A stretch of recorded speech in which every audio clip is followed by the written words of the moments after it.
This is my bed of nails.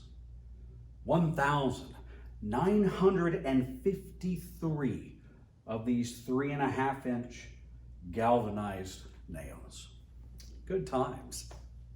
Now, it's not so sharp that it will cut my hand if I run my hand across it, but if I take a balloon, the balloon is going to pop on the nails.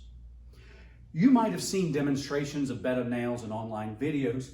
Sometimes those videos make it seem like the ability to sit or lie down on the bed of nails is a magical or mystical property of the person.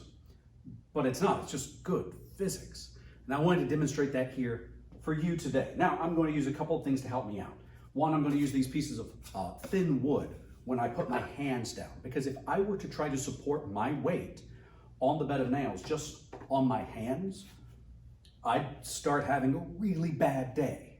We don't want that to happen. I've also got another piece of wood at the other end for my head when I do finally lay down, okay? So let's try this out. Come up on the ladder, and then my goal is to safely not only sit down,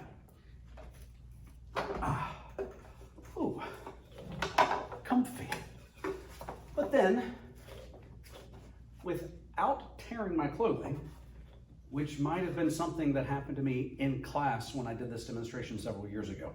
I'm just going to lie down.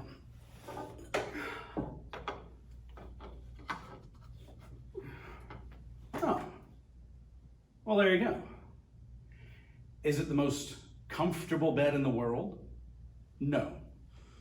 Would I take a nap here? No. Would I lie here for a while and contemplate the meaning of life? Maybe. It's an interesting experience. So the question becomes, how does this work? What's the physics that explains how I'm able to lie on here without any harm to myself?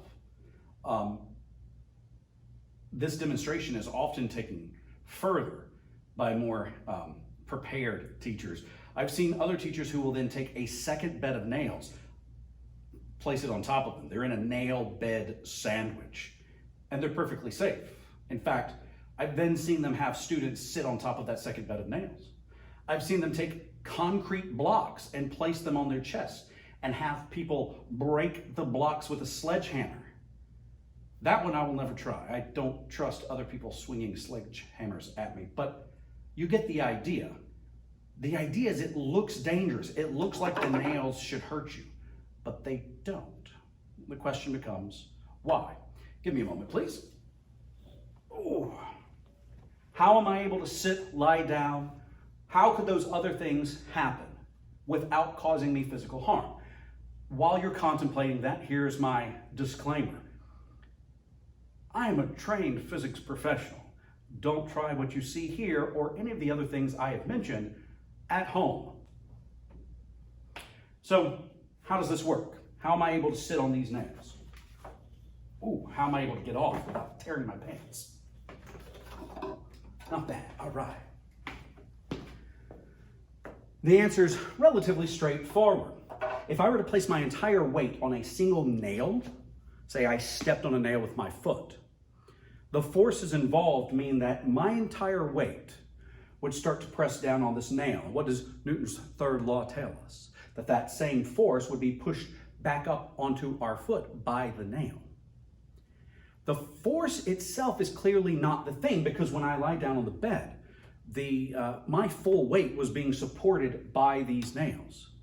But the trick was how many of those nails were supporting it. See, that same force got spread out over, I don't know, close to 1,000 nails when I was on the bed itself.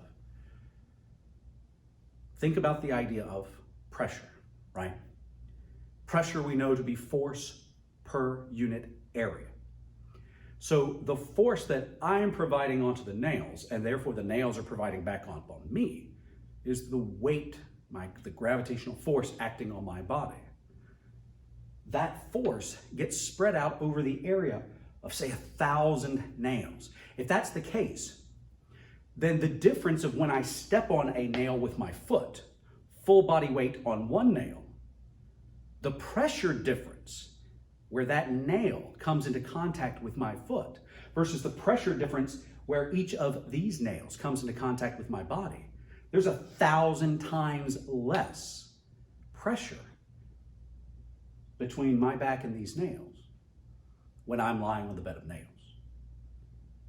And it's that pressure that's key. You need a certain pressure to pierce the skin or push through the material of my clothes.